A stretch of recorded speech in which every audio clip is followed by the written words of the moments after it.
بسم اللہ الرحمن الرحیم۔ السلام علیکم رحمۃ اللہ وبرکاتہ۔ ملک شام کا ایک یہودی ایس مکہ سے کچھ فاصلے پر رہتا تھا۔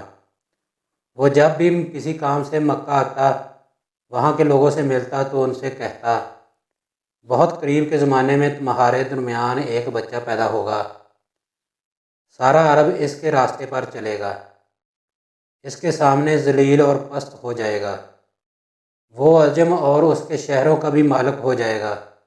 یہی اس کا زمانہ ہے۔ جو اس کی نبوت کے زمانے کو پائے گا اور اس کی پیروی کرے گا، وہ اپنے مقصد میں کامیاب ہوگا۔ جس خیر اور بلائی کی وہ امید کرتا ہے وہ اس کو حاصل ہوگی، اور جو شخص اس کی نبوت کا زمانہ پائے گا مگر اس کی مخالفت کرے گا، وہ اپنے مقصد اور آرزوؤں میں ناکام ہوگا۔ مکہ معظمہ میں جو بھی بچہ پیدا ہوتا، وہ یہودی اس بچے کے بارے میں تحقیق کرتا اور کہتا، ابھی وہ بچہ پیدا نہیں ہوا۔ آخر جب نبی کریم صلی اللہ علیہ وسلم اس دنیا میں تشریف لائے تو عبد المطلب اپنے گھر سے نکل کر اس یہودی کے پاس پہنچے۔ اس کی عبادت گاہ کے دروازے پر پہنچ کر انہوں نے آواز دی۔ ایس نے پوچھا، کون ہے؟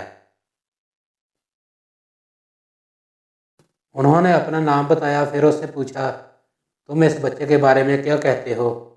اس نے انہیں دیکھا، پھر بولا، ہاں تم ہی اس کے باپ ہو سکتے ہو۔ بے شک وہ بچہ پیدا ہو گیا ہے جس کے بارے میں تم لوگوں سے کہا کرتا تھا، وہ ستارہ طلوع ہو گیا ہے، اور جو اس بچے کی پیدائش کی علامت ہے، اور اس کی علامت یہ ہے کہ اس وقت اس بچے کو درد ہو رہا ہے۔ یہ تکلیف اسے 2 دن رہے گی اور اس کے بعد یہ ٹھیک ہو جائے گا۔ راہب نے جو یہ کہا تھا کہ بچہ 2 دن تک تکلیف میں رہے گا، تو اس کی تفصیل یہ ہے کہ آپ نے 2 دن تک دودھ نہیں پیا تھا، اور یہودی نے جو یہ کہا تھا کہ ہاں آپ ہی اس کے باپ ہو سکتے ہیں، اس سے مراد یہ ہے کہ عربوں میں دادا کو بھی باپ کہہ دیا جاتا ہے، اور نبی کریم صلی اللہ علیہ وسلم نے ایک بار خود فرمایا تھا کہ میں عبد المطلب کا بیٹا ہوں۔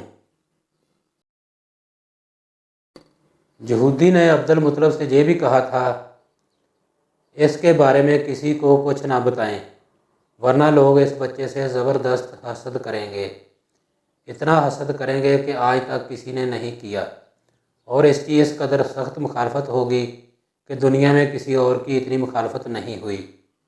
پوتے کے متعلق یہ باتیں سن کر عبد المطلب نے ایس سے پوچھا، اس بچے کی عمر کتنی ہوگی؟ یہودی نے اس سوال کے جواب میں کہا، اگر اس بچے کی عمر طبیعی ہوئی تو بھی 70 سال تک نہیں ہوگی، بلکہ اس سے پہلے ہی 61 یا 63 سال کی عمر میں وفات ہو جائے گی، اور اس کی امت کی اوسط عمر بھی اتنی ہی ہوگی۔ اس کی پیدائش کے وقت دنیا کے بت ٹوٹ کر گر جائیں گے۔ یہ ساری علامات اس یہودی نے گزشتہ انبیاء کی پیش گوئیوں سے معلوم کی تھیں، اور سب بالکل سچ ثابت ہوئیں۔ قریش کے کچھ لوگ عمرو بن نفیل اور عبداللہ بن حجش وغیرہ ایک بت کے پاس جایا کرتے تھے۔ یہ اس رات بھی اس کے پاس گئے جس رات آپ صلی اللہ علیہ وآلہ وسلم کی پیدائش ہوئی۔ انہوں نے دیکھا وہ بت اوندے منہ گرا پڑا ہے۔ ان لوگوں کو یہ بات بری لگی، انہوں نے اس کو اٹھایا، سیدھا کر دیا، مگر وہ پھر گر گیا۔ انہوں نے پھر اس کو سیدھا کیا، وہ پھر الٹا ہو گیا۔ ان لوگوں کو بہت حیرت ہوئی، یہ بات بہت عجیب لگی۔ تب اس بت سے آواز نکلی، یہ ایک ایسے بچے کی پیدائش کی خبر ہے جس کے نور سے مشرق اور مغرب میں زمین کے تمام گوشے منور ہو گئے ہیں۔ بت سے نکلنے والی آواز نے انہیں اور زیادہ حیرت زدہ کر دیا۔ اس کے علاوہ ایک واقعہ یہ پیش آیا کہ ایران کے شہنشاہ کسریٰ نوشیروان کا محل ہلنے لگا اور اس میں شگاف پڑ گئے۔ نوشیروان کا یہ محل نہایت مضبوط تھا، بڑے بڑے پتھروں اور چونے سے تعمیر کیا گیا تھا۔ اس واقعے سے پوری سلطنت میں دہشت پھیل گئی۔ شگاف پڑنے سے خوفناک آواز بھی نکلی تھی۔ محل کے 14 کنگرے ٹوٹ کر نیچے آ گرے تھے۔